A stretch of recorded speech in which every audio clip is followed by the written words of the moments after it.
everyone. So it's a privilege to talk to all the senior and well-learned people from across the globe in this forum. I feel access to quality healthcare should become every citizen's birthright. Although WHO in its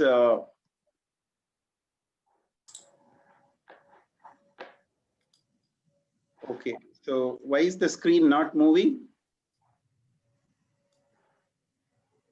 Go to the lower left. Yes, it's moving. Yeah, thank you. Although the WHO in its 1946 constitution made this statement the highest attainable standard of health as a fundamental right to every human being, but it is far from being seen in practical world. So when we were trying to see how we can bring equity and access and affordability of quality healthcare to at least most of them in our country and across the globe, people are trying the same. So pandemic has hit us, and this is certainly going to change the way we are going to conduct business, conduct ourselves, and deal with each other forever. So that is the reason why the theme for this today's topic is the changing face of healthcare post COVID-19 pandemic. WHO defines the inequity in healthcare across the globe as avoidable, unfair, and remediable. So what did pandemic do to our core purpose at EHAC? To bring equity, accessibility, and affordability across the community. Did it bring equity? Oh yes. In the first few weeks of pandemic being declared in India, it brought in equity to a large extent because COVID-19 became a federal or a state problem. And everyone who were tested positive had to go to government facility to get treated. So irrespective of their affordability, irrespective of their whatever caste, creed, race, everything, everyone had to go to the same place and get admitted if you are serious or quarantined in the government defined facilities. But what did it do to the other non-COVID conditions? So a lot of inequity because they were nowhere to go. The largest government facility in Bangalore was closed for all other ailments. More than 1,500, 2,000 patients going there to get some treatment for their illness had nowhere to go. So inequity for everyone, equity for the disease. But what happened to access? This became a major problem. Although it became a state's agenda to provide treatment to every pandemic or COVID-19 patient, access was a big problem. Access to oxygen beds, access to ICU care, it became impossible. I can tell you stories of how some of my own friends who are doctors treating COVID patients could not find an ICU bed across Bangalore. And I'm sure this will be the same situation across the globe and across the country for sure. So now we see that although some equity is arranged among the unorganized pandemic unpreparedness across the globe and across the country, but access became a big problem. So we were not ready for it. We were not prepared for it. So we could address the affordability because the state the federal government took up the responsibility of providing care, providing this thing, but access was a big problem. Skills were a big problem. Equipment was a big problem. Facilities were a big problem during this pandemic. What else did it expose? What about the class, poor, middle class, rich people? So I can tell you the stories of people, like I said, I could not find a oxygen bed for the most influential person I know in Bangalore at the time of peak when it hit, when the pandemic hit here.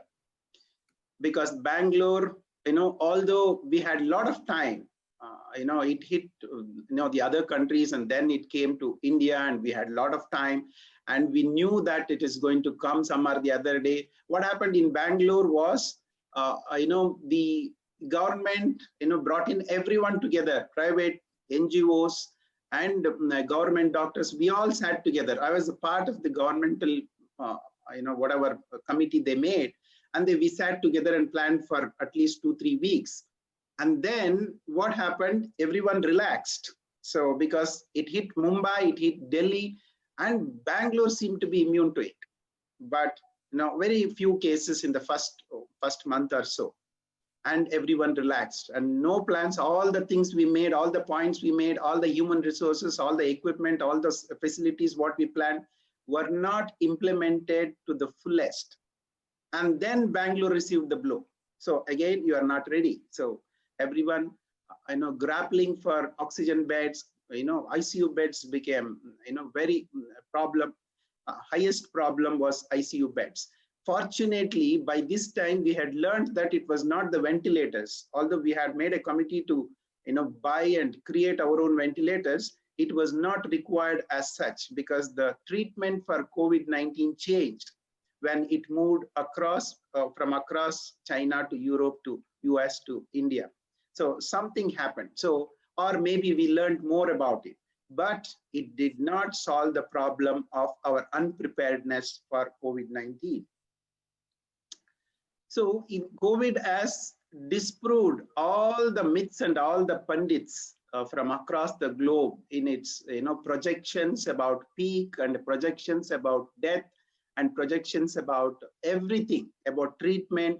The WHO turned around and said, okay, HCQS, today if they issued HCQS protects you from COVID. Then they said it does not make, maybe it will make it worse. And then they said Remdesivir, okay, it is the wonder drug. Then they turned around and said, no Remdesivir. So a lot of things, we fumbled because we were not prepared. And look at the case fatality rate. If only developed nations, if only people who are prepared better, if only who spend more GDP on their health could make it better in healthcare. No, the case fatality is higher in some of these countries. And maybe some of the countries got it right, or maybe we have not understood the disease well. Maybe we have not understood the pandemics. Okay, how can we bring distributed, decentralized, and affordable healthcare? At least can we learn from this pandemic, and how do we, how do we get ready for the next pandemic? So we have among our panel, the most eminent people who can enlighten us and can health insurance. Maybe it's government paid, maybe it is private paid. Or is it the public-private partnership who can help? Or is it just the behavioral changes we need to adapt and get ready for the next pandemic? And how do we deal with such a blow, when nobody knows what to do? Or is it the technology? So I was, watching the, video interview of DVR and Dilip and Dhruv Joshi. Dilip is in this panel today. So who said it is our dream to realize that 10 years time, okay, we are not talking about technology as one more thing available, but it is the mainstream. Dilip and Dhruv, I can tell you the day is here, even before 10 years. So we need to realize this, and we need to use the resources. We need to use the whatever artificial intelligence they are using so much for financial gains. So can it be used for healthcare access? It did force us also to get into this technology thing, although we were very far away from it. So it made us, during the lockdown, it made us think and create our own platform for video consultations for all our patients when nobody was allowed to come out of their home, and even the doctors were not allowed to go out unless otherwise you are treating a COVID patient. So we created amazingcareclinic.com, which is the video consultation platform. And not only that, we are improvising now, just like how Dhruv and Dilip have improvised tele-ICU. So we are trying to see if we can proactively and remotely monitor with patient anywhere, doctor anywhere, and treat some of these acute and chronic illnesses when they are at home and they are at work.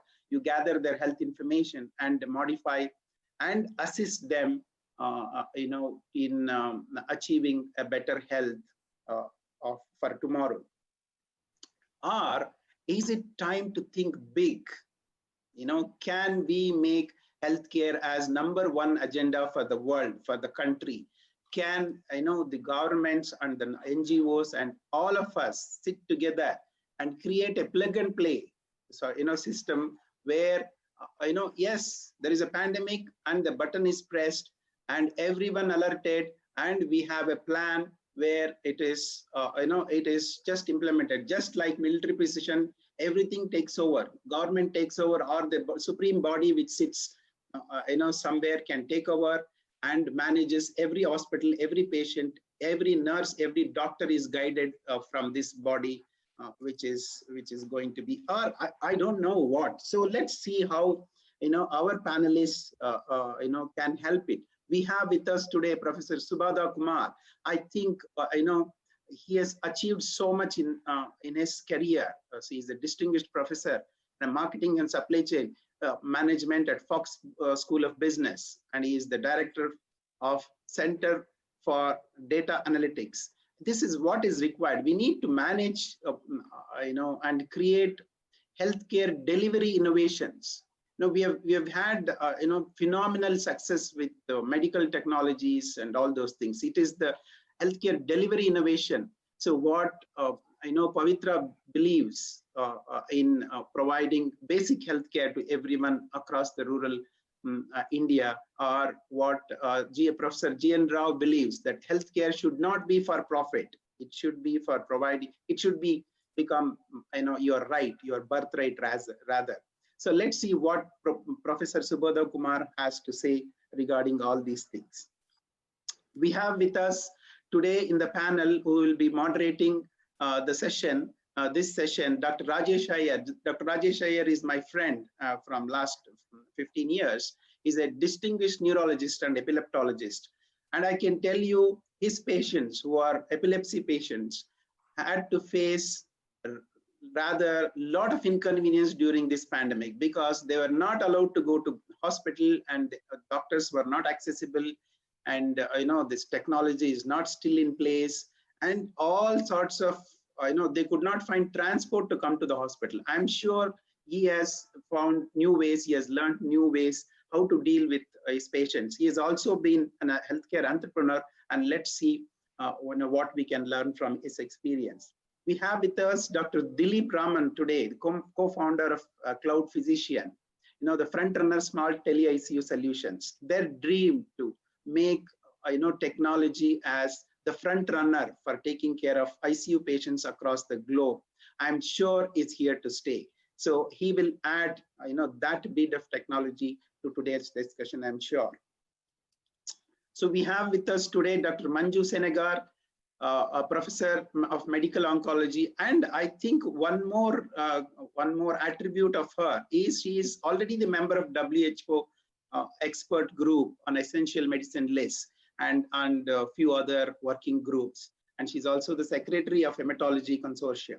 So, and we have with us Rahul Chatterjee. I think this is the best combination. He is the chief growth officer at iQure, and his experience in enterprise and technology solutions. So now we have people here who can strategize, who can implement, who can think out of the box, and who can see the future. I think this is the best panel we can have to address a complex issue of pandemic and post-pandemic situations. So in the after this session, we'll also look at preparedness for our pandemics to come. I just want to share that in 2001, January 26th, when earthquake hit Gujarat, Bhuj area, I was at Bangalore Medical College as the faculty, and Karnataka government was the first to respond to this natural disaster. And 30 of them were flown just within 5-6 hours from Bangalore to Ahmedabad, and we landed up by evening or by by 4 p.m. And we went and reported at the health quarters in Ahmedabad. And you won't believe, we went there to help. We went there to treat patients. We went there to support people when the disaster had hit. And you will not imagine, when we went and met the health officer or whoever is in charge there, you know what he told? He told, "Doctor, we don't need you. We have enough private doctors, enough government doctors, enough support people here, and we don't need you." The thing is, he did not know the enormity of disaster. The electricity was cut, telephone lines were cut, everything was cut. His information was incorrect. And what we did is, we did not want to just go there and hear, "No, we don't need you," and then come back. We just took our vehicles and went northwest and reached a district hospital called Patan. You have to see it to believe it. Hordes of people coming every minute, lorries, vehicles, bringing, conscious, semi-conscious, unconscious patients, and just loading them into that district hospital, which was unprepared. It was a devastating state. And we just got into the hospital and just, took over a few of the wards and converted a makeshift, operation theater, and started treating patients who need surgery. And Gujarat people, I love them. So they just volunteered and arranged everything. I could not arrange, such kind of equipment within that short time in my hospital, but Gujarat volunteers did that. So what I'm trying to say is, at the end of staying 1 week there and treating these patients from Gujarat, a lot need to be done to prepare for these disasters or pandemics to come. So when we came back, we made a proposal to Karnataka government to create a disaster team. So, and if such a disaster hit Bangalore or any place, we could be ready, because there are plenty of volunteers who across the community who can come and volunteer. But what happens in government? I have not seen any reply to that proposal yet. So now the pandemic has hit the world. So can WHO do something? Can our country do something? Can the government do something? Can we prepare for it? I don't know. So, but let's see what our esteemed panel today has to say. So I thank you for this opportunity to set the context and introduce some of the panelists and speaker. So we will, in the second session, address, are we prepared for the next pandemic, which is going to be bigger and deadlier? Thank you very much, everybody. Arnaz, over to you. Yes. I would now like to invite Professor Subodha Kumar to start this session. Okay, so can I share my screen? Yeah.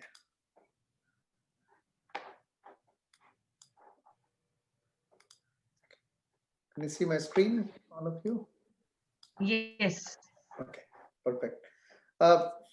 Thank you, Dr. Chandrasekhar, for very nice talk and explaining the situation. And also, there are so many amazing people. And the first day when I heard all the talks, I was not sure what I can talk, which can add value. So everybody, I feel, is more qualified than me in this room. But I'll take my take on what I have been working on this, and some of the things that we have been trying to look, especially post-COVID, and some of the things we have been working for last few years. And I think we have to rethink our strategy. And I'll start my talk with a very simple idea that we use in operations management all the time. This is a well-known concept in operations management, where we say that whenever we are sitting on a lot of inventory, then we don't see any problem which is out there. But when we have a crisis, when our inventory goes down, then we start seeing all the problems. And basically in the current situation, all over the world, and especially as you all know, US fumbled badly in this situation. They expose themselves to all the problems they have right now. So this was a very interesting wake-up call. And even though we are aware of this, and this happens because of a couple of reasons. Number one, we are not very efficient in operations. And second, we focus a lot on cost cutting, and then resilience goes out of the system. So I'm going to talk about both of these issues, that what is going on right now and what we expect and what we should be doing. And I will try to, in the interest of time, I'll try to be very brief, but I will also add some of the studies that we are working on right now that is very relevant. So, the biggest thing which is happening, we are seeing a lot of digital innovations in healthcare, and last 5-6 years especially has seen a lot of development. And people like Dr. Dilip, who's here, they have been doing a lot of interesting thing, and we talk every week, and it has been fascinating just to learn what is going on. And I'll talk about some other examples on the similar line. And Dr. Chandrasekhar was talking about what he's doing. So it's really great to hear. But let me add some of the things on top of that. One of the things that we started realizing, that things like blockchain has to come in healthcare. And good part was that we had some good development. In fact, in New Jersey, there's a one company who has invested a lot. It started by doctors. In fact, one of the doctors was my executive MBA student a few years back. So I've been in touch with these people, and they have done some very interesting thing. And this was actually shared by me with him. He was talking about that some of the things that is happening in digital innovation in healthcare is that, so you can see the blockchain is helping in many ways. Drug counterfeit is the biggest one, which is a big problem all over the world. India, US has got a lot of counterfeit drugs now. And then the key part was that these were the problems, and blockchain is trying to solve.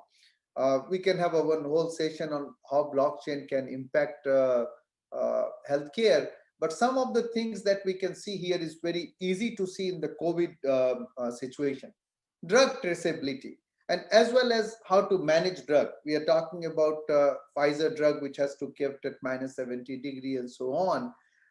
How do we trace where the drug is and where it is maintained, what it should be maintained?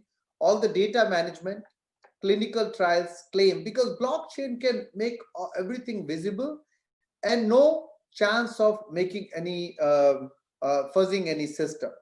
So I'll talk about some of the examples that has already happened and what blockchain is doing. So this was one of the Wall Street Journal article talking about really how the healthcare companies have reported that they are developing some kind of blockchain solution. And in blockchain, basically all the supply chain would be involved, and it opened up all the possibility for gaining access to all the data. And it is very important when we talk in terms of equitable healthcare, because a lot of things, what happens in large cities, we have good system, but when we go to the rural areas or less developed areas and smaller towns, we still have problem. And blockchain kind of system is trying to, by having this system getting data from all over the place, is really making the process a lot smoother. Also, the bigger thing that I was talking earlier is that there's a lot of fraudulent drugs. Once the blockchain technology comes there, it's almost impossible to have those fraudulent drugs. Those who are aware of this technology, you can see that why it cannot happen. But once you understand, you can realize. And a lot of companies are doing that. I know Novartis and Cognizant was working on one project, and there are several other companies involved in that. Cold chain monitoring is the one thing which is impacting a lot of healthcare supply chain, where this pharmaceutical product which need specialized storage need. Now this all started at least a couple of years back. So it was very good. In fact, in the current supply chain in the US with the Pfizer thing, which they started this week, it really helped wherever they had this kind of blockchain system already implemented. So they have sensors which can record temperature, humidity, vibration, and all those things, all other environmental condition. And these readings got stored on blockchain. And if anything deviates, it gives the signal right away. And it responds to correct the situation, it is corrected right there. So these kind of things we need. We have to be better prepared for this kind of situation. We can't be sitting and letting it come. And I was reading the introduction of today's program, and it is written that how Bill Gates had warned us about it and we didn't do enough. I hope this is the time when we realize that we have to take this leap and make that happen. Another area where I think we can really work better, and I'm glad that after COVID, many companies are realizing that let's do it now rather than wait for next 1 year. So one positive aspect is that it has expedited the process of this happening. And I'm already talking to some of the companies who were thinking of doing it. Now they say, let's do it. Once we, of course, get out of the mess, and then we are in a little better situation to manage. Another part where I think a lot of access of healthcare will improve is through virtual reality. And virtual reality is used in many different ways. It is the physicians can have access to different kind of systems, different kind of data while doing surgery in the real time. And some of these has already been implemented. Virtual reality is also being used for access in rural areas. The third piece where virtual reality is very good in therapies. So they are creating this environment where people can go in therapy system to do that. So there have been a big growth, and this is one area where I think we are going to see big growth, and it will help a lot if we have it ready before we get into something like COVID-19 again. Another part which is helping a lot in terms of the digital innovation in healthcare is chatbots. Now, chatbots have got many different parts to it, but some of the parts where chatbots have really helped, I'll tell you, is that providing some kind of medical assistant. I think this piece has been very powerful. So I was attending one of the conference in Philadelphia. Actually, it was the end of last year, so right before pandemic started, and they were showcasing one device, and they had a use case on that where a lot of mental health patients, and they have showing the data that mental health patients sometimes are very hesitant in talking to somebody and talking details, and they say that sometimes chatbot is actually improving the situation better than in person. Although there was a caveat, they told that there's certain kind of the patient who prefer to be in person. So I'm not saying that these are all the complete solution. And one thing that people get confused sometimes, that in the healthcare, none of these systems are there to replace physicians. That's not the goal. The idea is that how can we provide more informed things in more real time? Like, for example, if you are working on a cancer patient, then cancer patients, if the physician have complete information from all over the place and maybe possibly some recommendation, they can act in more informed way. That is the idea here. And I think all this technology can help in that. Now I'll talk about a couple of projects that I told that we are working. This is one of the projects that is almost completion stage with University of Washington in Seattle. Now, those who have been following, you know that in US it started in Washington, and University of Washington had played a very important role in both collecting data as well as analyzing. So interestingly, during around March or so, they contacted our center, and they told that we have collected a lot of data, but we would really seek some help in analyzing some of them. So we have gathered the team, and we are almost finished. We are in the process of finishing the writing. Was that what happened to telemedicine during COVID-19? So I'll talk about some of the things that we have got, and there are a lot more detail, I think, that I cannot share right away, because we have to, once it is all approved through the channel, then I can share more detail. So COVID-19, one thing was that a lot of individuals were reluctant to go outside, as we all know, and there was anxiety. So there was one piece to it, and that elevated all the anxiety, caused people to even rush more to get some kind of healthcare help. But in person was not possible, and that's where all the COVID thing came. So it was not possible. Many hospitals were not taking patients and so on. So I'm not even talking about the COVID. So some of these patients are COVID-19 patients, by the way, the data we are analyzing, but some of them are not COVID-19 patients. So don't think that all of them are COVID-19 patients. In person was not possible because many places you could not go. The risk was extremely high. and that put even a greater burden on the healthcare system. Now, both in the US and India, one thing that happened is that this all telemedicine numbers went up, which is not something non-intuitive. Of course, it did. But several federal rules and regulations got changed. Even in India, a lot of federal rules got changed to accommodate telemedicine. In US, it was a little bit more complicated though. What happened in the US setting was that uh, there was a lot of pressure that the hospitals and doctors should not be using telemedicine. Some of them were not getting reimbursed even. So the new act was signed in March, which made sure that insurance companies can reimburse them and all. So that was the first big shift to happen, which I think is very good for the long run, both in India and the US. Then in terms of the uses, we saw big spikes, and the healthcare network also started a lot of telemedicine facilities. And I've given, we were working with some of these networks that we are working. That's why I put some example. Blue Cross Blue Shield, which is one of the biggest one, they started providing telemedicine service of themselves. So if you look at the number, in 2019, 11% of US consumer used, and till now we have 46% of consumers are using telehealth. So clearly it is a big change, and our system was not ready for that. I think that was the biggest problem. But going forward, I think we'll be much better off with what we did with this right now. Then, if you think of the US telehealth annual revenue pre-COVID-19, it was around 3 billion, which has gone to 250 billion. So just think of the number or the magnitude of that. It is just unimaginable. In no way we could have done that, and unless we were thinking about it, or we were making our technology better ready for that. So first question that we were trying to understand is that what happened to telemedicine effectiveness in COVID-19?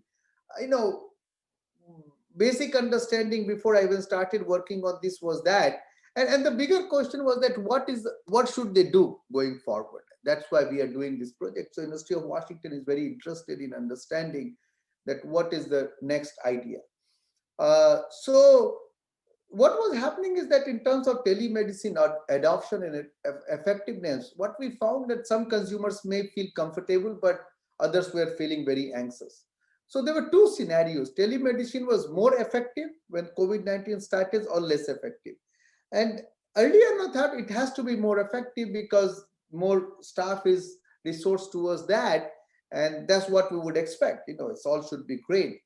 But when we started analyzing data, we looked at two situations. One was that one scenario was that telemedicine getting more effective because you are not getting clinical visits, so no white coat anxiety for many patients. On the other hand, some people felt that telemedicine is less effective because I'm already at high stress and not able to meet other people. Now I have to deal with all the doctors also online. That created more anxiety for some of the people. And you cannot do everything, of course, in telemedicine. Sometimes for certain kind of disease, for some other diseases, fine. What we found was that in our initial analysis, which kind of shocked, was that actually COVID-19 reduces the effectiveness of telemedicine. That was and it was pretty strong result. We did many slice and dice. We do all our econometric expertise. I put all my students on that. So that was one interesting. And we found that there is something more going on here. COVID-19 causes more high-risk patient, like older patient, to use telemedicine. And that was the reason. So it was not just COVID-19 was making it worse, but more people who are at higher risk are using telemedicine. So many of these guys were not using telemedicine earlier at all. And the more of those people who adopted, who were not there earlier at all, they are at higher risk. So we had to go a little bit deeper into that, and COVID-19 reduces the effectiveness, and we found a lot of supporting evidence for that. There's a more complexity to it, and I'll be more than happy to share once we write it up and all with you. But some of the recommendation we found as going forward is that for healthcare who is going into telemedicine, and I have been working on this telemedicine idea in India with LV Prasad, and now, of course, we're working with Cloud Physician as well. And I think a lot of similarities are there. That's what I'm finding. But we've found that we have to have very different strategy for how we implement telemedicine for different type of patient. One is the age. Secondly, type of disease, severity of disease. We cannot just rely that we implemented telemedicine and get done. That's the one thing. We also have to have new digital telemedicine tools. We cannot rely on what we have right now, especially for elderly care and for certain kind of disease.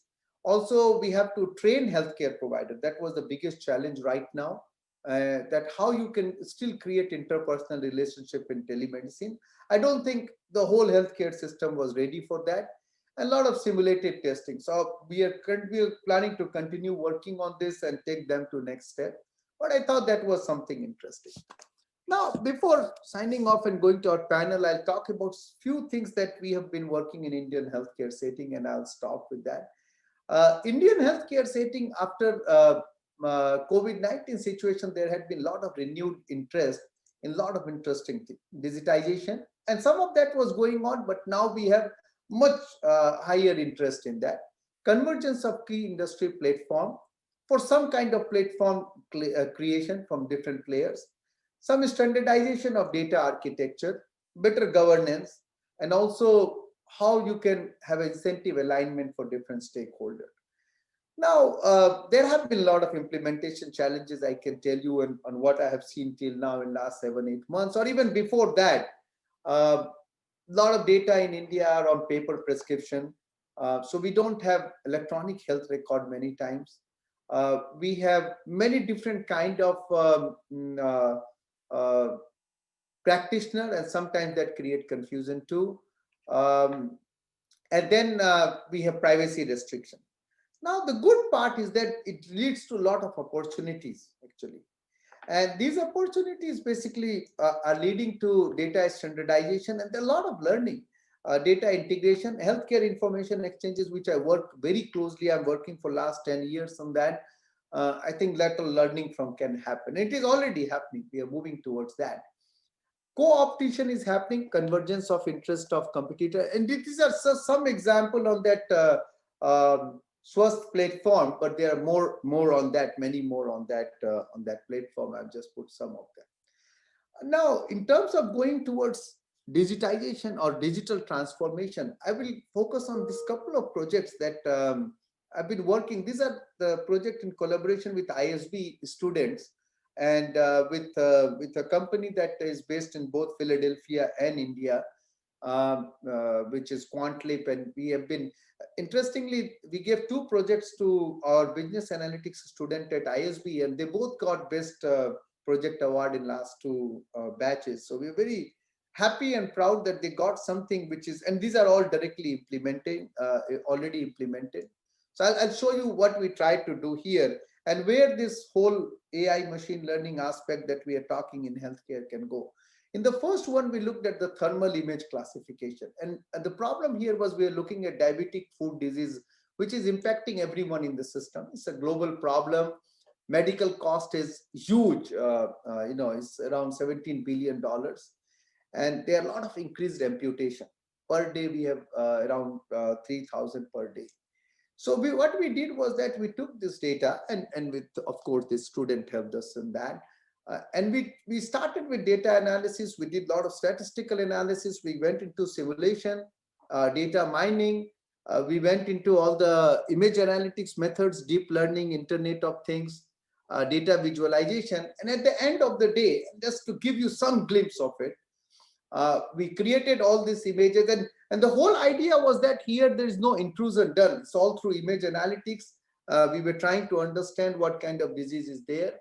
And we use, I'll not get too much into the methods and all we use, but we use good deep learning method. It was pretty established, and thanks to ISB for training the students on that, actually. The idea was that at the end outcome that we have implemented is that we can identify through this image analytics that what are the significant features which need further clinical interpretation, with significant feature need further and through patient identification, then assessment, and then proactive food care without going into any intrusion and all. So this was the first one. The second one was we are looking at the pulse wave, and we are continuing to work on that. We are now working on brain wave also, using the same idea with this one. The first project was done with ISB. Second one we are doing with my center at Temple University. And here we looked at this pulse analysis, and we do time series predictive applied machine learning on statistical analysis. The idea again here was that can we use this commonly used demographics information and features obtained from PPG and can be added to extension. That's what you're working. But we try to use it for early prediction of diseases, and that's what we are trying to do here. We are trying to apply to the detection of cardiopathy and other patients. Of course, this company started by doctors, so I'm as I told, I'm least qualified to comment on that. And I will end with another study that we did with Practo, which is, of course, many of you will know, and most of you would know. In Practo, we were trying to see, that's another aspect of healthcare. How are this platform going to help? So we took one feature of it. This is already a published work, which came in one of our business school journals, where we tried to see that this Practo added a feature called Q&A.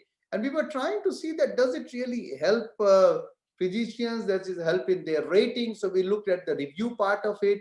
We looked at what is the spillover part and how it impacts other doctors. So without going into too much detail, what we found is that whenever these kind of features are added in the system, and I've done this kind of study with many different platforms. I'm giving you an example of Practo, but we have repeated this with online portal in China, and we have done work in the US also, similar thing.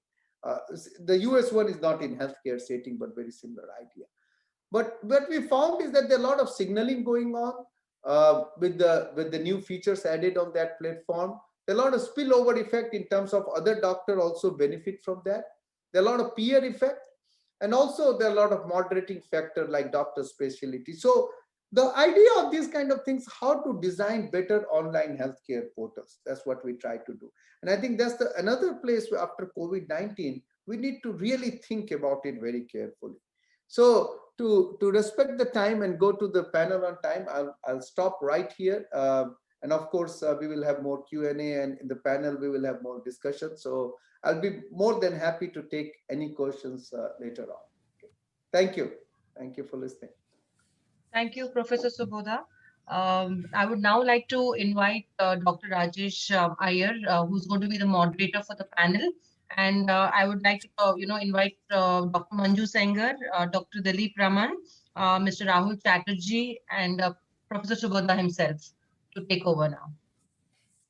Dr. Thanks, Rajesh? Arnas. Yeah, thanks, Arnas. Good morning to all of you.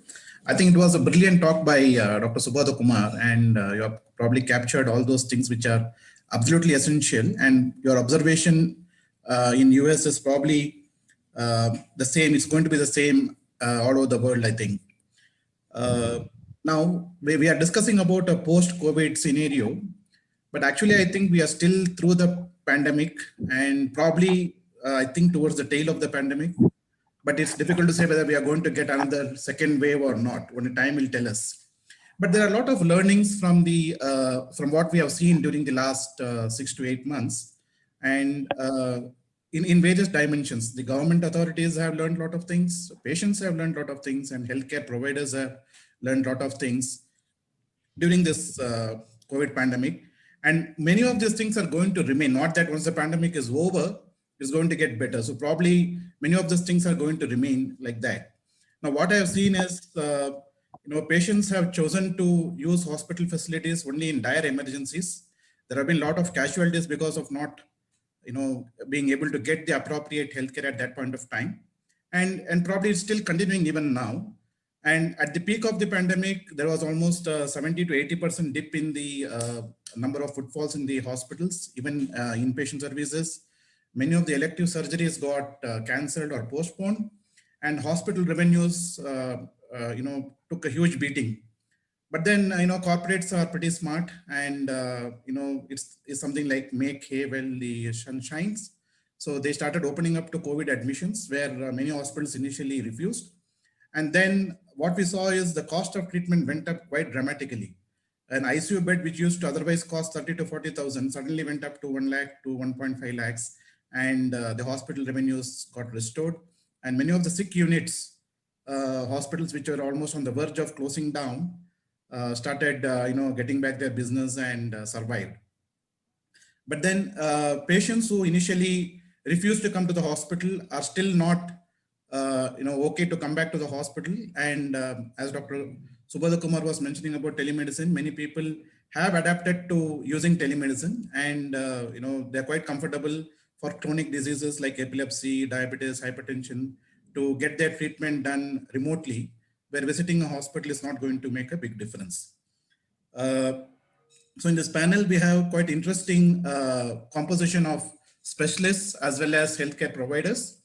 And let us hear from them what is their experience with COVID and what they see from the effect of COVID in what is going to be healthcare in their respective areas in coming months. So first, let me ask Dr. Manju.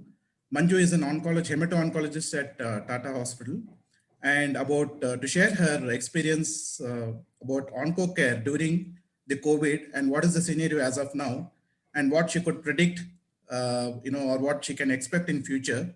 And are there any positives to take from this COVID pandemic? Dr. Manju? Thank you. Thank you, first of all, for making me part of this really wonderful mix of, panelists, and trying to, give our views in terms of how we handled during the entire COVID pandemic, which is still ongoing. As you rightly said, we are not yet beyond it. So just to give you a brief, I work in Tata Memorial Hospital, which is a tertiary care cancer center, and we are government-aided organization. So we are part of Department of Atomic Energy. So we are not one of those corporates, just to clarify my stand here. So if we look at cancer care otherwise in India, even pre-COVID, we had our own challenges in terms of access, in terms of availability of care, in terms of the affordability, as well as awareness from the patient side. So if you look at majority of the times, the good centers are limited to the metros. So patient needed to travel for long distances, stay there, complete their treatment. And most of these cancer treatments are quite expensive, and it becomes very difficult for majority to afford. Because they had to stay at another city, many times they lost their livelihood, and the end result was, because of the cost and all these other issues, they had to abandon treatment, or they did not start therapy at all. So that's what we were facing even pre-COVID. And there is a lot of disparity in terms of quality of care, if you talk about, and there are a lot of concerns even patients have whether we are going to get good quality care in X or Y center. So these were the problems pre-COVID, and then the COVID came, and which practically worsened most of these existing issues, because most of the beds got designated to the COVID patients. Even in the cancer centers, even our hospital became a COVID designate hospital from the state authorities. So we had to designate a lot of beds to the COVID patients. The other problem was our patients are very prone for COVID, developing COVID, as well as COVID-related complications and mortality. So we had to modify a lot of our treatment. So we had to strategize that how effectively we can use these limited number of beds in trying to deliver care to those who are highly curable cancers, where if you do not start treatment immediately, the outcomes are going to be poor. And at the same time, those who were receiving treatment with palliative intent can be come down and on their risk of developing COVID as well as COVID-related complications.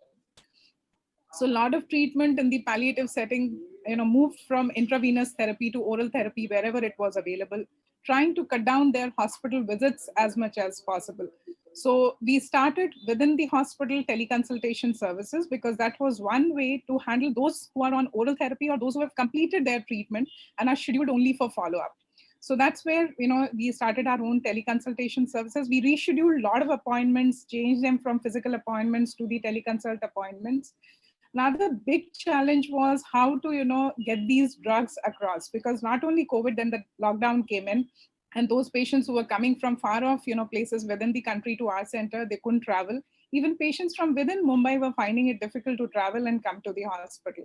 So we had to get measures to, deliver the drugs to these patients to their doorstep. So we started contacting distributors across the country, and we tried to, deliver drugs at their place after finishing the teleconsult. So this was something which was, a real challenge, because, these are some of the patients who are otherwise doing well. They are only on some adjuvant hormonal therapy like breast cancer. And if you don't deliver these drugs for several months, it's going to affect their outcomes badly.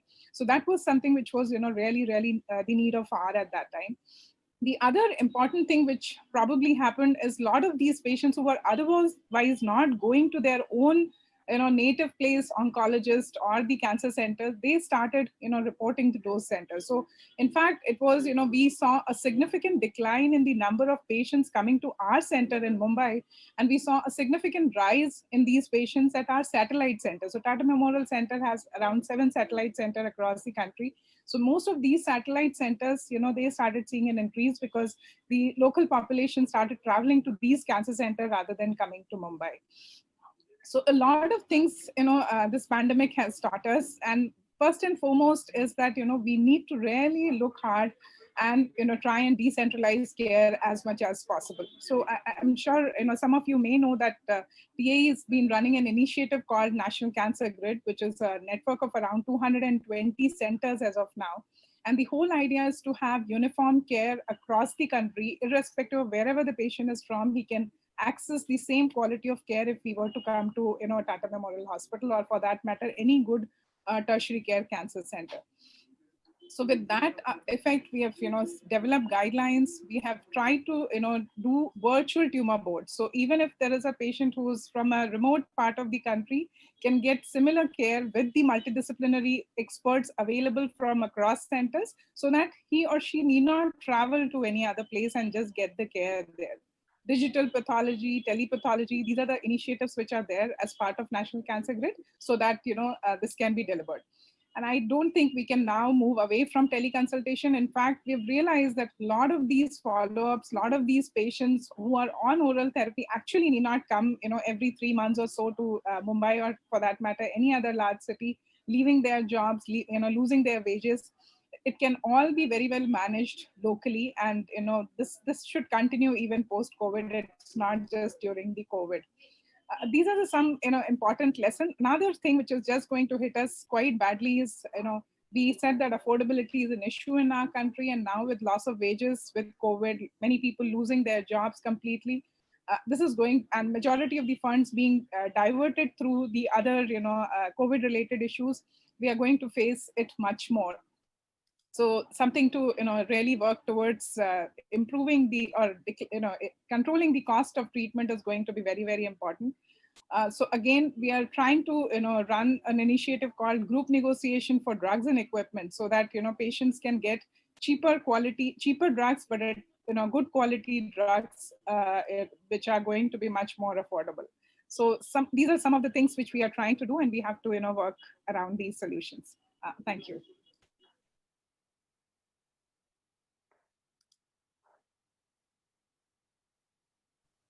Dr. Rajesh, you're muted. I think you're muted.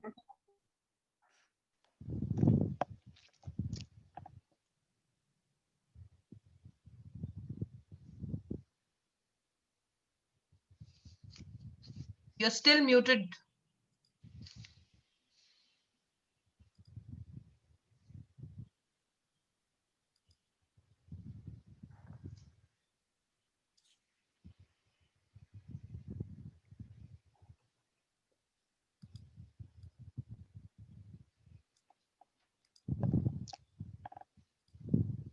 There is a...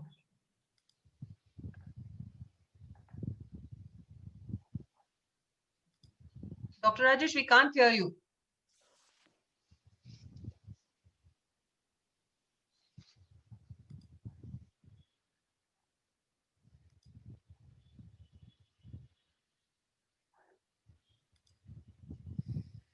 Meenal,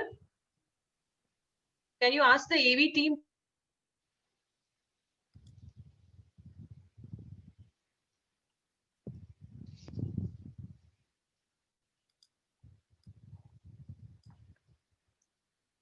To unmute him, please.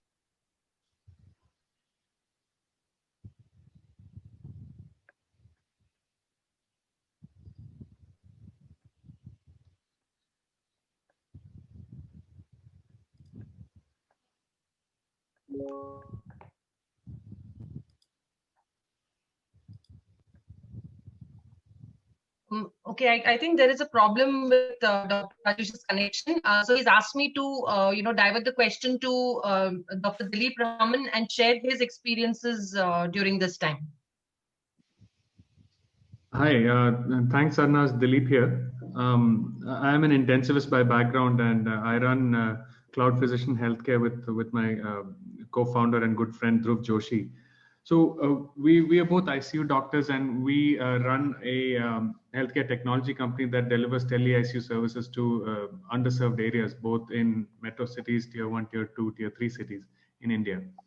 And we've been doing this for about 3 years, and obviously COVID has significantly impacted us, and the utilization of our care has gone up. So obviously, thanks for all the comments that were made by Professor Subodha and also Dr. Manju. I just have a few points to say on that and how we think COVID is going to impact stuff. So we worked with about 9 government hospitals during the COVID pandemic to augment their ICU services using our platform and our ICU doctors to provide remote care to these patients. One of the things that we are seeing is that these hospitals prior to COVID did not have access to ICU specialists.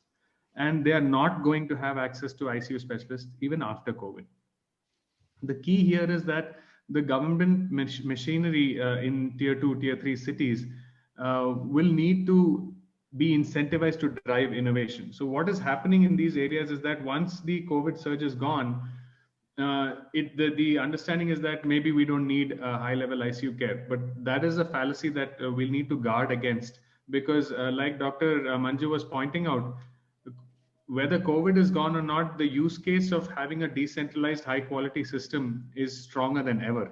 So the patient who is there in rural Maharashtra should not have to come to Mumbai, even if there is no COVID. So what we want is some form of a incentivization for the government authorities to innovate, to make sure that they're quality centric rather than returning to business as usual post-COVID. So this is something important that we are noticing, because while during COVID, there are a bunch of grants and there were a lot of philanthropic organizations that were helping these COVID patients. Once that is done, it's not like your sick patients in the ICU are suddenly going to disappear. They're still going to be there. And that gap will need to be addressed. The second thing that we're noticing is, and we've written about it informally, this is not published, but this is a phenomenon that we call ICU bed creep. And Professor Subodha alluded to it, and even Dr. Rajesh Iyer mentioned that some of these hospitals now are no longer admitting very sick patients. I'm sorry, not sick. They're not admitting routine ward care because they're just realizing that most of this care can be handled remotely at home. So what is happening is that a larger fraction of your ICU beds in the hospital are increasing as a proportion of net hospital beds. So usually 5 to 10% of ICU beds are what constitute the entire hospital breakup. So if you have a 100-bed hospital, you have 5 to 10 ICU beds. What we foresee is that over the next few years, that percentage is going to increase. And in some cases, 80% of your hospital beds may be ICU beds, and 10 to 20% may be post-op day surgery beds.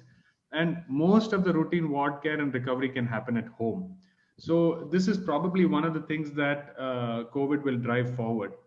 The third thing that we are seeing is that this is something similar to what you saw in the Apple ecosystem by Steve Jobs, for instance, where they noticed that if you're serious about software, you have to be serious about hardware, meaning that you have to integrate your software and hardware to give a unified ecosystem. And with healthcare, that's going to be very, very important in the sense that you can't just have a SaaS platform. You can't just have a technology stack. You have to couple and club your platform with the service. So if you're serious about healthcare technology, you have to be serious about healthcare service. And that is the driver for ultimate healthcare related success, even if you're a technology provider. And COVID has made that very, very clear. And the last one is something that we're all noticing, that the entire industry is moving towards a convergence of technologies where you're moving from AI to AI, which is again, not just intelligence, but also augmented human intelligence, where you're just augmenting the doctor rather than completely using buzzwords like AI and ML, which are a little bit far from reality. There is some change in the air, but it's mostly going to be around augmenting the doctor. So this healthcare convergence or healthcare singularity is something that COVID has already pointed out. And our experience in serving these underserved areas from Tamil Nadu to Leh and Ladakh in these ICUs are that the entire ecosystem needs to start moving towards accepting this, because the shortage in our field in ICU care is not going to go away post-COVID. COVID has just acted as a stress test and uncovered the massive shortage of critical care expertise that we have. So what is happening now is post-COVID, the previous laxity that existed is simply coming back. So we just need to guard ourselves against that and realize that now we have a unique insight into the shortages that are there, and perhaps address them with innovative incentivization of the government machinery and the equitable healthcare machinery to make sure that these innovative modes of delivering care are persisting into the post-COVID world. Thank you. Yeah, thanks, Dilip. Am I audible? Yeah. Okay. See, Dilip, what we saw was, once the COVID started, the costs of ICU beds suddenly went up, citing PPEs and, extra things for the healthcare providers. But, now many of those ICU beds have come back to respective departments, but still the cost has not come down. At least this is the story in Bangalore. What is your experience with the chain of ICUs that you are, helping in running? Yeah, so of course, in the government setup, it doesn't matter. They have now an increased quality, thankfully, but that will come down to baseline. That's what I'm worried about. But an interesting transition is happening in Bangalore and other large cities. We are based in Bangalore as well. See, the costs are now going to crash. About 70% of all the nurses who were employed during COVID times are now unemployed. Okay. And the entire rejig of the architecture is changing. And the problem is that when the COVID surge happened, they were trying to make all ends meet. And one of the errors on the government side was initially the government said, we'll handle all COVID. Halfway into the pandemic, they realized that they can't handle it. So they opened up all the private beds, and the private hospitals, like, you gave us literally 2 weeks to prepare. How are we going to do this without any funds? Because for the first 2 months of COVID, when there was lockdown, the entire private sector was decimated. 80% revenue hit in most of these hospitals that we knew. So they were underprepared. So they had to throw money on nursing. They had to throw money on PPEs to actually take care of these patients for 2.5 months. And now that surge is gone. So you're like, somebody who has like diabetes, and they take a surge of sugary drinks, sugar hits a high, and bam, now everything is gone. And you're now in a crash, in a post-sugar crash where you will have a lot of market restructuring. So my worry here is that a lot of small to medium-sized hospitals that were providing care pre-COVID are now financially unviable. And that is going to have some long-term consequences over the next year or so because of what COVID has done. So our take on this is that, yes, some hospitals, did charge for PPE, did charge for these per bed rates. But what we're going to see is a serious quality dip over the next few months till the market stabilizes, because for the medium-sized hospitals that were actually doing good service, it has been a massive hit, and they don't have deep pockets to sustain this going down the line. So that is a worrisome scenario. Yeah. Dilip, do you think the COVID has helped to open up new opportunities of tertiary care in remote areas where even 3-tier cities can have ICU facilities and run it well with organization like yours? Yeah, I think there is a definite use case for that. People are far more open to telemedicine-based technologies and also innovative ways of doing that. But from our vision standpoint, which is to get critical care wherever it's needed, that is the point I was making, that even the government needs to be incentivized to innovate, not just in major centers like AIIMS or Tata. We want to see innovation in general hospitals, in district hospitals, in civil hospitals, because we've been interacting with those doctors now over the last 6 months. And the desire and push to innovate there is what will drive this forward. Because yes, leadership centers like Tata, JIPMER can drive it.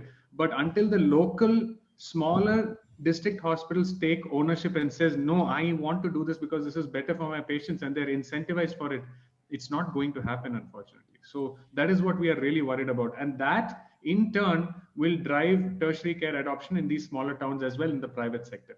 Because generally that government machinery is what lifts the entire foundation. So that's what we want to see. Yeah. Thanks, Dilip. That was quite insightful. Now let me go to Rahul.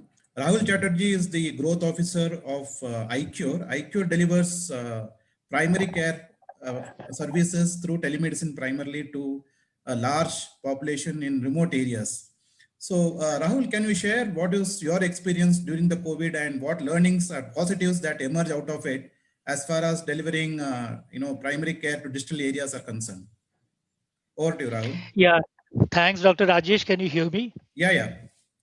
Yeah. So just to add to what you said about iCure, we are a social enterprise. We focus on technology-based population health management. We run primary healthcare clinics. We engage with the community through community health workers, do programs, and we have two major revenue sources. One is primary healthcare delivery services, and the rest is technology. In FY 19-20, we had typically 50% revenue from technology and 50% from primary healthcare delivery, corporate revenue and retail revenue. So we had a very interesting experience, Dr. Rajesh. So when COVID first hit and we faced the lockdowns in March, as a healthcare company, we actually selfishly thought that COVID would act as a tailwind for us and we would do a lot of business. That did not happen. So as other panelists have spoken, Q1 we had a huge hit. Despite lot of our revenues coming from technology, we had close to 40% hit in Q1. We recovered slightly in Q2. Footfalls in the clinic were impacted, our programs were impacted, corporate programs got impacted, technology sales got impacted. So we had a very, very difficult time. Now in retrospect, Dr. Rajesh, it's easy to understand what happened. We are a primary healthcare service delivery, and primary healthcare is not considered to be an absolute essential. So it's almost discretionary spending to an extent. During Q3, we are recovering. So the major impact which we had, I would say, are three. One, since recovery, we are finding lot of our business shifting from B2C to B2B and B2G. So I'll just quickly explain this. Traditionally, our business was to open clinics, people coming to our clinics and we serving them and making money through technology. Post-COVID, we find lot of opportunities to engage with government to strengthen public health infrastructure. As Dr. Dilip mentioned rightly, yes, it's adding new business to me. For example, in the month of July, I won a project from USAID, a Nishtha project to deliver my telemedicine platform to 189 health and wellness centers in Nagaland. So for a very small company like iCure, it's a huge project. Again, in the month of October, we won a project from JICA, Japan International Cooperation Agency, for a telemedicine based delivery in Ganjam district of Odisha. I am excited and happy. But again, I don't know if this is sustainable because this is not revenue coming from my B2C patients. So I don't know how long this spending by government in strengthening public health infrastructure will continue, or how long I would be able to sustain this. But to answer your question, one immediate impact has been my revenue mix is shifting in favor of B2B and B2C. My technology revenues are increasing because in the last 6 months, I find a lot of technology, population health, telemedicine based projects. The other impact I see is as a social enterprise. See, I think another panelist had mentioned this. COVID is highlighting that the social determinants of health are important. So when my key client base, my customer base is severely impacted with his income, naturally, I am impacted too.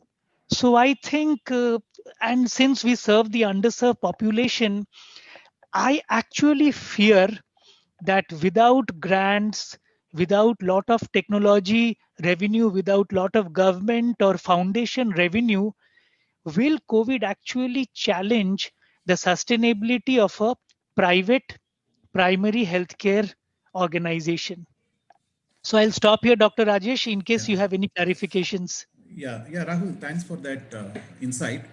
Now, what I was wondering is, you are able to deliver primary healthcare services through your centers. Now, what I was wondering is if you can take tertiary care through these outlets.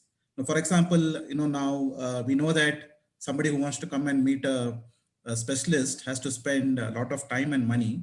And for, I would say almost half of those patients can initially be managed at distal areas. For example, at least in neurology, I can say epilepsy, various kinds of pain syndromes, headaches, all those things can be managed. Similarly, diabetes and hypertension, many of those conditions, and if you have an ECG, even cardiac conditions can be monitored and treated remotely.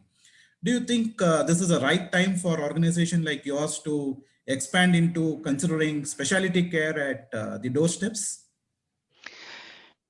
Okay, this is a great question, Dr. Rajesh. So let me tell you, we haven't thought about that. But now that you ask, what we have been doing post-COVID is changing. Okay, there are two actions which we are taking. One is on our business model and the other is on the technology side. On the business model, our model is slightly shifting towards a nurse-led primary healthcare model where the main healthcare provider in the clinic can be a paramedic or a nurse. So this is a kind of, a task redistribution, task shifting, whatever you call it. So we are doing it. Secondly, there is a move towards decentralizing. We already had a hub and spoke model, but within the hub and spoke model, we are focusing a lot on the spoke. I think what we would focus on, Dr. Rajesh, is from our spokes through a telemedicine platform, which we have as an integral part of our technology. Can we connect a remote patient to a specialist? But again, I have to tell you something. You see, my understanding is that the generic telemedicine platform is good enough only for, let's say, primary care, post-operative, pre-operative follow-ups, or in general follow-up consultation. So by generic platform, I mean a telemedicine platform which is basically an extension of video consultation with some electronic patient record. But for any specialty or tertiary care, Dr. Rajesh, we will need the kind of telemedicine platform that, let's say, Cloud Physician has, which is a tele-ICU platform, a telemedicine platform which has been created specifically to address a particular pain point. You mentioned about specialty care. Yes, it is possible, but we would need a telemedicine platform, let's say, which is integrated with connected devices. I think Dr. Dilip put it very well. If you are serious about technology in healthcare, it is not just software. You'll have to integrate hardware. A very simple example, I can provide telemedicine care for a diabetes patient, provided my telemedicine platform is integrated with, let's say, a continuous glucose monitor, an insulin pump. In addition to Cloud Physician, the other example which comes to my mind is a company called Heartbeat Health. So this is a cardiology company that has integrated telemedicine with remote diagnostics, with their cardiologists, with the care plans, with medication compliance, and with tracking. So I think, Dr. Rajesh, what you are saying is possible, but a lot of investment is necessary to integrate telemedicine with all the hardware necessary for that specialty tertiary care. And today iCure doesn't have it. So today we focus on a generic telemedicine and population health management. Yeah. So Dilip, you wanted to highlight something more on this, and then we'll ask Manju's viewers also about taking on-call care towards the peripheries. Yeah. Yeah, so thanks, Dr. Rajesh, for that insightful question. So we initially dealt with this same challenge, and we knew we had to do it because in ICU, most of the problems are multi-specialty anyway. So while the ICU doctor is your go-to doctor for any serious organ failures, If you go back about 15 years or so, tele-neurology and tele-stroke were sort of the pioneers in specialty-based telemedicine. So we actually have helped patients get stroke treatment within the first 3 hours using a tele-stroke program, where we can, help the bedside administer drugs to bust the clot in the brain for stroke patients using the tele-stroke pathways. So specialty care is possible, just like Mr. Rahul was saying. You need to have the framework there, and then yes, you can apply specialty care. So things that we do in the ICU that are there that I can share with you is we do teleneurology with, in some cases where the critical care specialists themselves are credentialed to do many of these interventions. But in addition to that, telenephrology, tele-infectious disease, telehematology, and tele-oncology, we already offer as adjunct specialties within our subset. So to allude to perhaps something that we can relate with Dr. Manju, most of the oncology patients that some of these centers have are dealing with consequences of receiving drugs for their cancer care. So these consequences are addressed in the ICU, and we will have a telehematologist or oncologist consultation to just augment what is happening in the ICU. So specialist care is definitely possible, but it just needs to be tailored to that specialty, and those modules need to come onto the technology platform to allow that to happen. But the question of can it happen is definitely answered. We can do that in various forms, various flavors. You just need technology that can help the specialist out, and that's designed to meet that use case. Thanks. Great, Dilip. Let us hear Manju's views on how oncology can be taken to remote areas. So I don't think all the oncology services need to be only delivered in a very special system. It need not be always limited to tertiary care centers or even bigger hospitals. So we can very well look at a tiered approach. There are patients who actually are just receiving oral therapy. I mean, even if we talk about chemotherapy, they are just receiving oral therapy, which are not associated with very high risk of complications. They can very well be done closer their home with the teleconsult, which can happen once in 3 months, or if there is, you can generate the alert systems. You can decide that if there is X kind of a alert seen in the system or in the blood reports or in the symptom or an examination, which can be very well done by a local primary healthcare physician, or for that matter, a good trained nurse. And if you have those alerts, then that patient requires referral to the next level. So I guess it can easily be done. And same way, a lot of post-surgical follow-ups. So a lot of patients need not, travel all the way and come back for follow-up to the bigger cities. It can be very well done by their local surgeons who are, trained to pick up some of those signs, and they can be linked with the oncologist at the primary center where the patients have got operated. Same way for radiation, meaning even radiation can be decentralized. It need not be at the bigger centers, because what you need is basically a LINAC, which can deliver majority of the radiation for most of the cancers. And only for few sites, you need specialized radiation machines as well as techniques. So everything is possible. It's just that we need to create that link from the biggest center to the lowermost center, train people and have those alerts in place that what is the level at which you're going to refer this patient to the next level of care, and that can be taken care of. So I think both teleconsultation and even for that matter, even pathology. So if we have trained people who can do grossing, who can prepare the blocks, who can prepare these slides, and if you have a digital pathology, it means I really don't see a reason why a person needs to travel all the way to Mumbai, or for that matter, Delhi, to get those things done. So it's only for these specialized tests. If anything needs to be done, the blocks can easily be transferred to the center, and patient need not come here.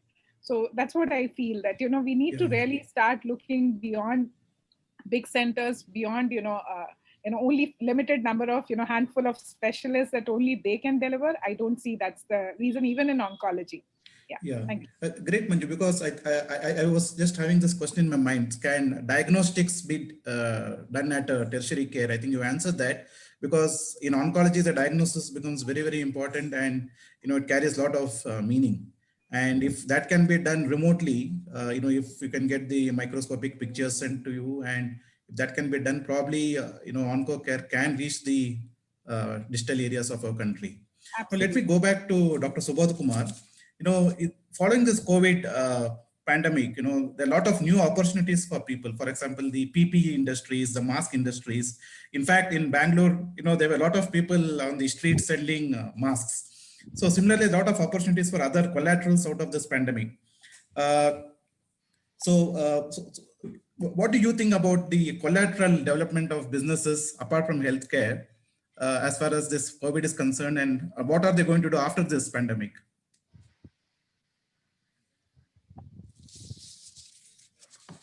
I was on mute, sorry. So that's a very good point. We always talk about all the negatives, but I think there are a lot of positives in the process as well. And since you talk about all the PPE, in fact, just talking to Supply Chain Dive, which publishes all the supply chain related issue, and they just selected Supplier of the Year to 3M.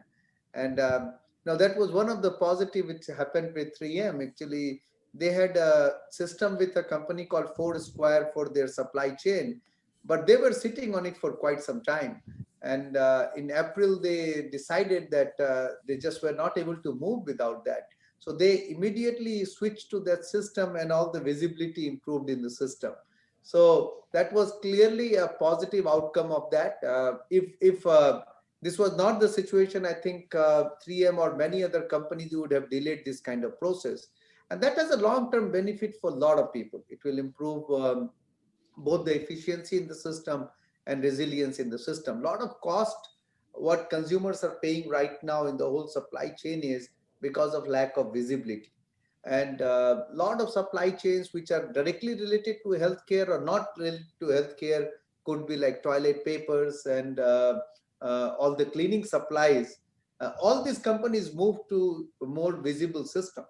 So I will say that is the biggest positive of this pandemic has happened, that a lot of supply chain are moving in the right direction.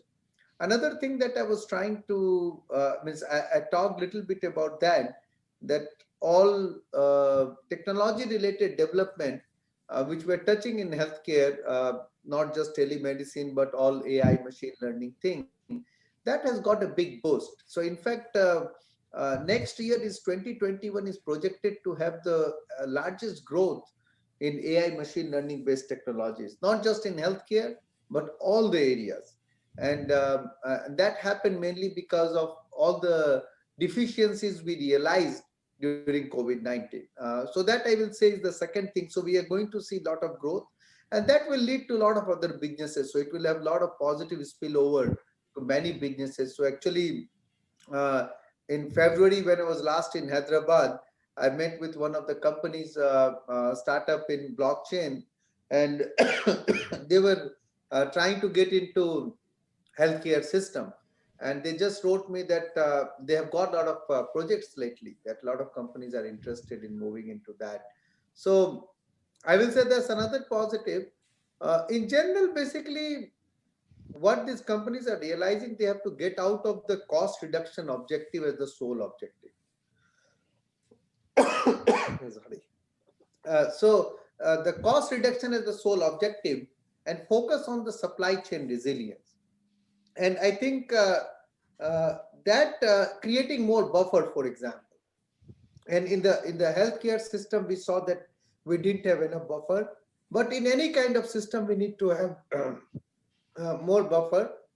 And also how to use these cutting edge technologies to improve the efficiency of the system. So I think that is the one part. And second piece, I think that government and policymakers have realized they need to be more agile, because if they don't wake up now, I think we will hit another thing which will mess totally up. So I think they have seen that. I think they have been more proactive than earlier cases. So all the regulation changes and all. So I think that's another positive, that hopefully we will see that all these policymaker and government, they act faster and they make things happen that we were waiting for things to happen for quite some time, because people like Bill Gates and all will keep talking that this is going to happen and nobody was moving. Now this time, if they don't do, they know that it will be a problem. Okay. I will say immediate effect. You saw that this time in the presidential election, it was a lot of mandate was because of how COVID-19 was handled, right? So I think these are a lot of positive outcome that people realize that they need to take action, and that will lead to a lot of business growth in many areas. So Yeah, thanks, Subodh. Samira Ali has raised a question saying that, the quality of kits which are available, with so many people taking up, COVID-related entrepreneurship, coming up with various test kits and other things. So what would be the impact of the quality of these kits? Want to comment on that? yeah, I mean, what is happening is that we need to have better control on that. Means as I told in the healthcare, of course, quality becomes very important. So I think it's good that a lot of these kits came. In fact, a lot of people I know, even in the US, they started 3D printing a lot of masks and all, which are all good. I think temporarily it was all nice, and I think it to get the work done. But in the long run, I think this is not this was a temporary solution, and we had to have something. But I don't think this is. We need to have better control on that, and we then only we can succeed. Otherwise, it can create more problem. Because right now it was done for good reason, but then we will see a lot of bad reasons. Things will start misusing it. So what I will say, Samira, is that if I'm reading your question correct, yeah, we have to look back. The government agency have to look carefully. Otherwise, we'll create a lot of mess in the system. It's going to happen. I think a lot of positives have evolved out of this debate as well as the COVID pandemic. If my guess is right, we are seeing a reduction in incidences of other communicable diseases like tuberculosis and probably certain viral epidemics as well. And there's a change which is probably going to happen down the line as far as healthcare delivery is going to be concerned. At least I can see that many people, particularly the elderly, would prefer to have consultations from their homes. At least in neurosciences, I'm seeing that already as far as dementia is concerned. Many epilepsy patients prefer to do it online. And I'm sure many of the other specialties also will probably have at least I would say around 30 to 40% of their consultations online in another few months or in a year. Probably we need to have more data about the decrease in infectious diseases, which comes out of this, hygiene practices in this pandemic. So I think we have just crossed the time limit. Thanks to all of you for a very. Can I comment on that very quickly Sure, before we close? yeah. So there were 2-3 things, and some of that is coming from the data we were analyzing. So there are a lot of short-term and long-term effect. One short-term, we have already started looking at very recent data. I was looking at this month with one of the hospitals, actually University of Washington data, is that a lot of people were holding on their regular checkup and all during COVID, and we see some effect of that coming out. So that is a one short-term effect. So we will see actually more problems coming in the short run because some of the people just neglected, whether it's regular checkup or dental care and so on. So first we have to fix that. So next few months we will be fixing that once we are done with all the COVID thing. But you're right that in the long run, I think it has a lot of benefit. 60% of the people who ordered grocery online in US had never ordered grocery online. So same thing happened with healthcare. And especially the setup cost was very high for older people. So you're right, Vince, older people are going to get benefited a lot because they have passed that hurdle of doing online. Now they feel a lot more comfortable. I have some friends, they see that, yeah, it's not too bad actually. You're right. So you're right. We will see a lot of long-term benefit of that. Yeah. So do you think the mask is going to stay even after the epidemic? Well, Dr. Fauci told that it's not going away until end of 2021. But I don't know. We have a lot of doctors here. They can say better. But yeah, if we go by him, yeah, it's going to stay for some time. Yeah. So Arnas tells me that we have some more time. So anybody else has anything to add to what we have discussed so far? Yes, Dr. Rajesh, you asked a question about the opportunities specifically in the technology side. I believe that, some of the opportunities would be specifically around continuity of care solutions. Now, what I'm trying to say is, if you listen to what Dr. Manju Sengar said, even a specialty treatment or a specialty care would happen across multiple settings, which means something could happen at home, something in a primary setup, something in a satellite center, something in a diagnostic facility, and something in, let's say, a super specialty hospital. And then there would be post discharge transition management, transitional care management. So what I'm saying is, solutions that can integrate care across multiple settings will need lot of protocols, will need lot of technology also. I believe that these solutions, or this would be an opportunity for even entrepreneurs and people who want to get into healthcare. And specifically, I would say elderly care or chronic care management as packages. I believe this would really provide opportunities in a very big way, Dr. Rajesh. Yeah.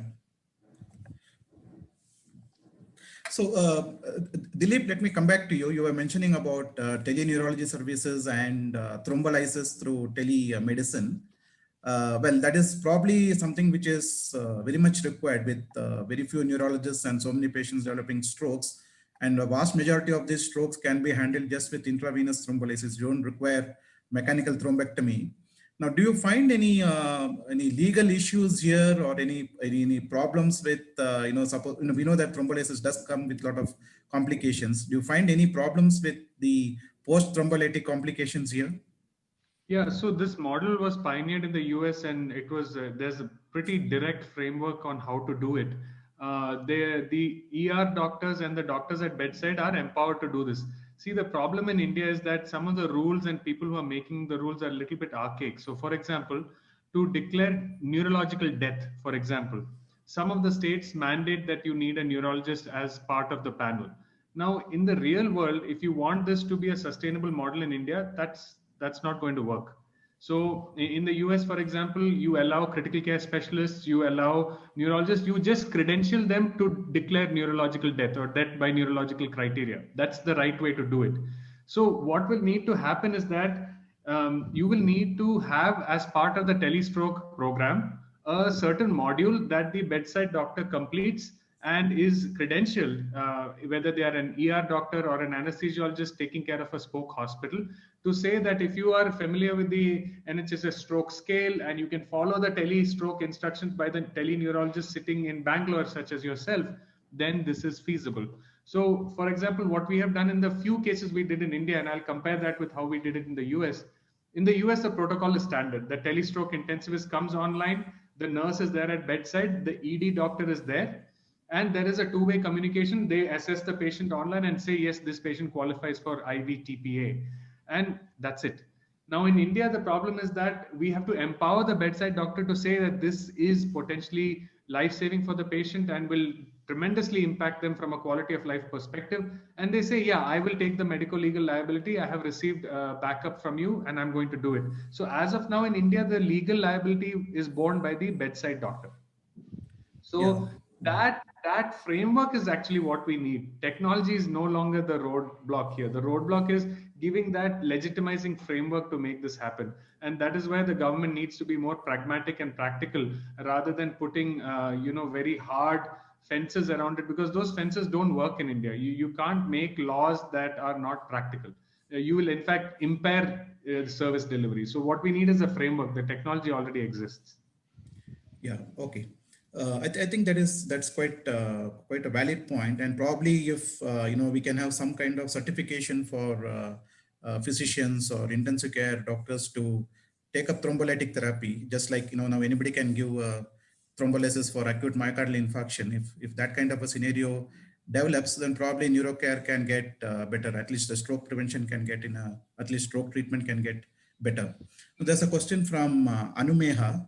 So what she asks is that, do we see continued pull from hospital and healthcare providers on the hybrid model, that is telemedicine and regular operations after the lockdown, So who wants to answer this?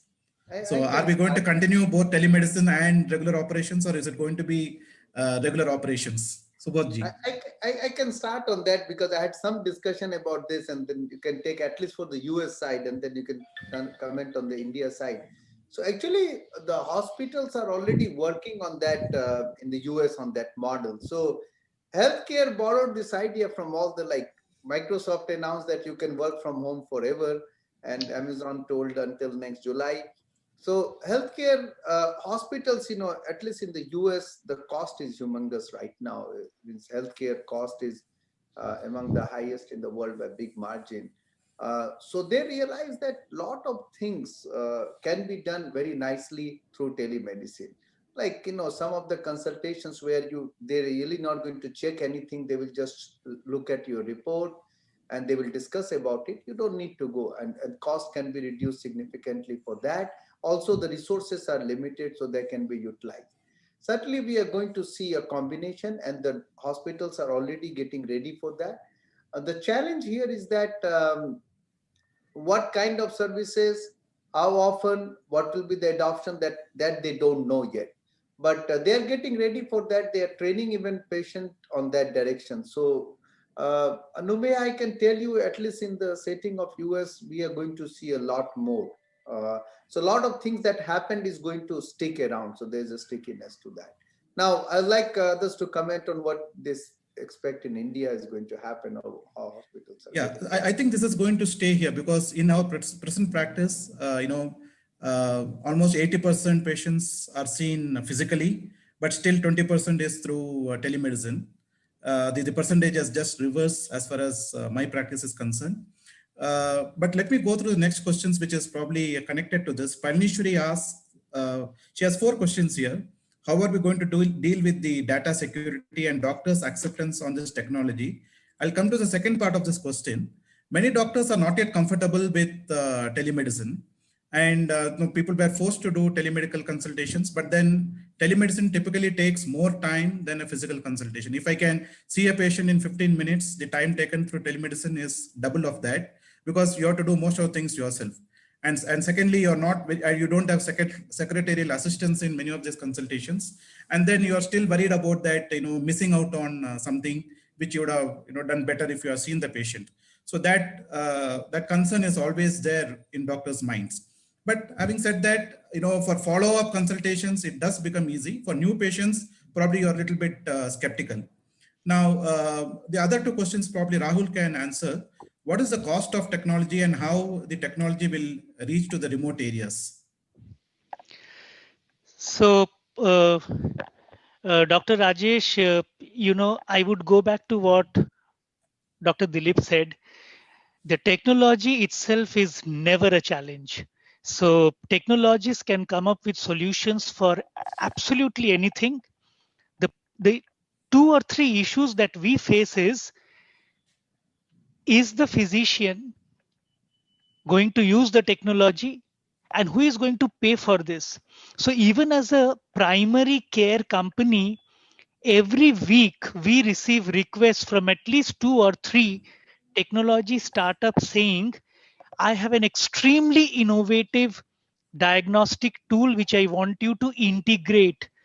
I have a very beautiful artificial intelligence machine learning software which can scan the retina of the eye and immediately tell you if you have diabetic retinopathy or ARMD.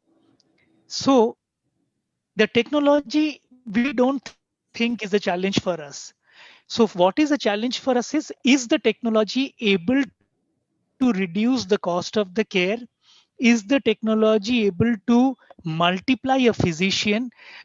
So very simple example, you work with a company who has an ECG machine which is Wi-Fi enabled. You take the ECG at a remote clinic, the ECG is sent to the call center in Bangalore or Chennai, where there is a team of telecardiologists who read the ECG and send a report in 7 minutes. This is technology which helps me to reduce the cost of a ECG, or technology which can actually read the image from a fundus camera and do a mass screening for diabetic retinopathy. So these technologies are actually helping us to take care remote. These technologies are actually helping us to reduce the cost of care because the technology means I don't need to have a trained ophthalmologist in a remote clinic or a remote camp. So to answer the question, yes, depending on the use case, doctors are accepting technology even at our primary care level, and it is reducing cost of care, but not everywhere. On a case-to-case basis, we try it out and we see if it is helping the access, reducing the costs. Dr. Rajesh, I just have one more point on the previous question that Anumeha asked. So we at iCure feel pure, so we have an option of offering pure telemedicine where somebody could download our app from the Google Play Store and do a telemedicine call. That telemedicine consultation, I don't see sustaining too long for iCure. But for iCure, what is really going to work is an assisted telemedicine. That is, the patient is assisted by a paramedic or a community health worker when he or she makes a telemedicine call to a remote primary care physician. Now, this assistance could be in a spoke clinic. It could be even at the patient's home where the community health worker has gone to the patient's home, used the Android phone to make a phone call. The advantage of this telemedicine call, Dr. Rajesh, is the CHW carries a bag which has a lot of point of care devices. So if the remote doctor says, could you check the blood glucose? Could you check the pulse oximeter reading or the BP or the temperature? So it is possible. And here it is an assisted telemedicine. This, I believe, Dr. Rajesh, would stay. We had Professor Subodha Kumar who mentioned about his experience in the US. So I believe in India, acceptance of telemedicine to a large extent would depend upon the payment model. Are we paying for a service delivered or are we paying for a package?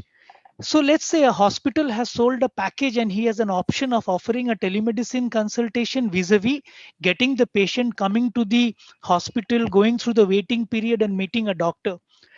So I believe it will ultimately boil down to who's paying for what service and the overall impact on the revenues. Even in the US, a lot of this is being driven by the reimbursable codes. Whatever the CMS is deciding in terms of move from fee for service to, fee for value. I think we would follow the same path here.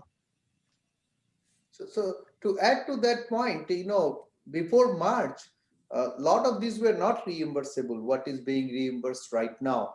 And in fact, very recently I was talking to these doctors and they told that still there is some uncertainty. We have moved to telemedicine and the rules have changed, but we are not 100% sure whether health insurance companies will create some issues here in some of the reimbursement. So there's a lot of confusion around that.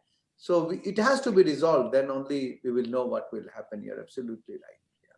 So, and one more thing I'll talk about the adoption very quickly. I always say that the two entities who are the most resistant to change are doctors and professors. They don't like to change, especially with technology. So in US, we have something called Healthcare Information Exchange, where you can share data across hospitals. And we had worked with one of the largest one in New York. It's called NY Health. And one of the things we found in the data, and the hospitals were very strict on making asking physicians to use that. But in most of the departments, the usage rate was less than 10%. Doctors were not using it. Now, what to do with them? So I was talking to the CEO of the hospital. He told, well, it's a mandate, but we are not going to fire them if they don't use it, but we keep pushing them in every meeting. So the thing is that, and the doctors were very clear, it's taking me more time to get into the system. Sometimes I have to double input things, which is not the best use of my time. So I'm not going to do that.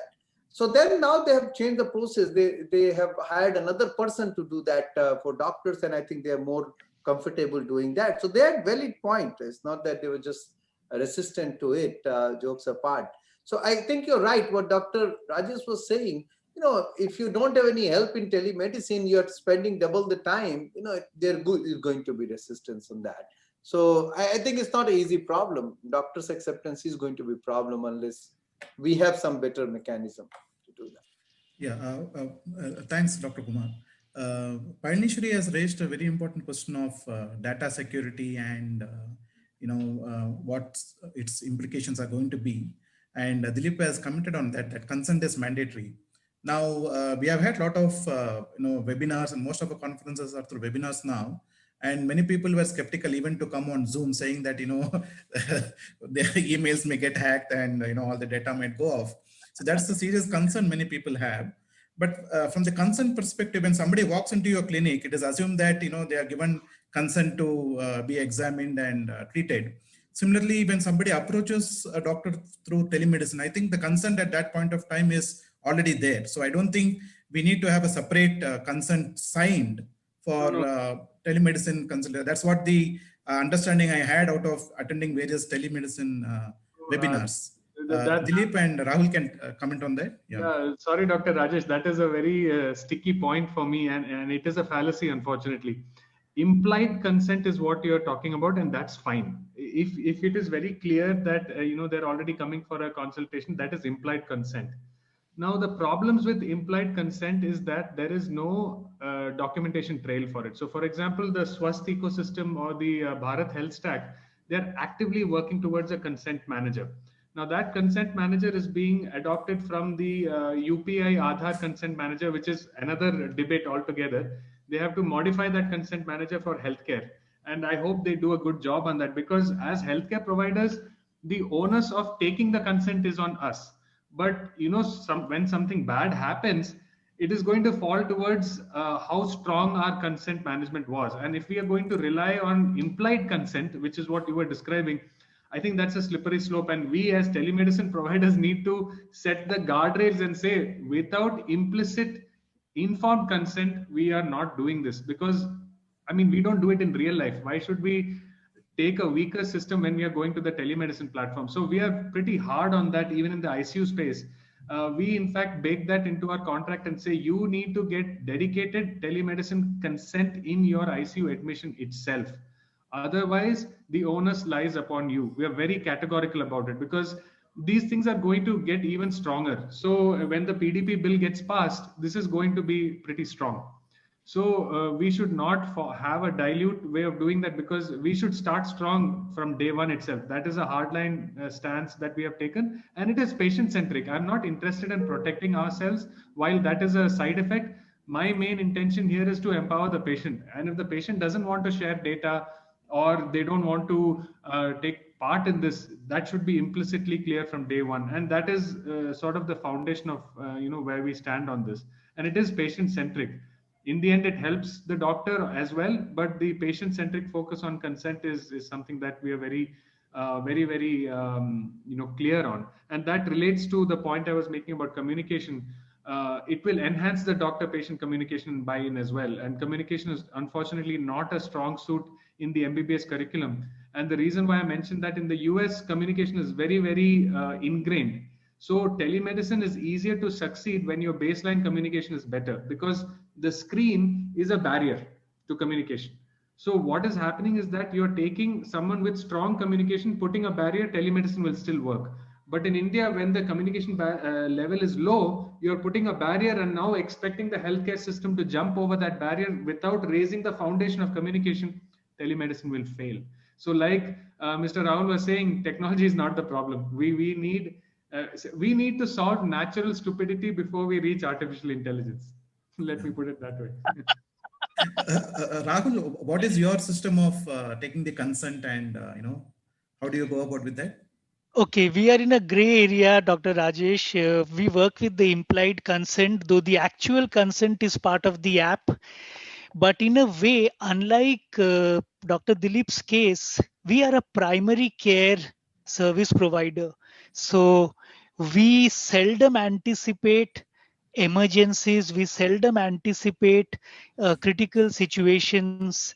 So for us, based on the initial assessment, when we are able to triage the patient, for us, the trick is in being able to identify the high risk patient and refer the patient in time.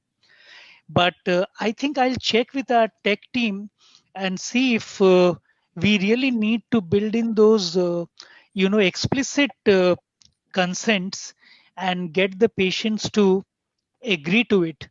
I mean, the moment we trigger a technology-based telemedicine call, uh, even the patient getting a notification that by agreeing to this call, the patient is giving his consent to the interaction with the uh, patient provider. And Dr. Rajesh, Dilip made a very interesting point about communication, and I agree with this. In India, historically, even with a face-to-face communication with the doctor, transparency or explaining a lot to the patient about what is the issue, what has happened, why is the doctor prescribing so and so medicine, why is the doctor recommending a certain course of treatment, that has never been a strong suit. In fact, if I'm talking of at least our generation, if we ask this, it would be considered a very audacious task. I mean, it's a lack of trust. So I think in such a scenario, telemedicine can't help, because now you are not even face to face with the person. So I think we need to be far more cognizant about these communication issues between a physician and a patient. Yeah. And about the data thing, I will add one more thing that that we need to understand, that whenever you are transferring more data or storing more data, even in general, there is a risk of things getting stolen. We cannot deny that. So consent part is that how we use the data. But there's another aspect of hack of data, right? Means all government agencies were hacked about day before yesterday in the US by some hacker. So, nothing is secure. Once you are on internet, you are transferring data, and telemedicine, we will be transferring a lot of data. So we cannot deny that, whatever protocol we can create, there is a chance things will be stolen and we will be in that space. But we have to realize that we have agreed to sacrifice that on the value of getting more, with the objective of getting more value. So we are living in that world anyway, and healthcare is part of it. So keep that in mind. And I will say that what I see around, I don't see any reason why I feel that healthcare is any more secure than many other things, healthcare data. So we are at risk on that.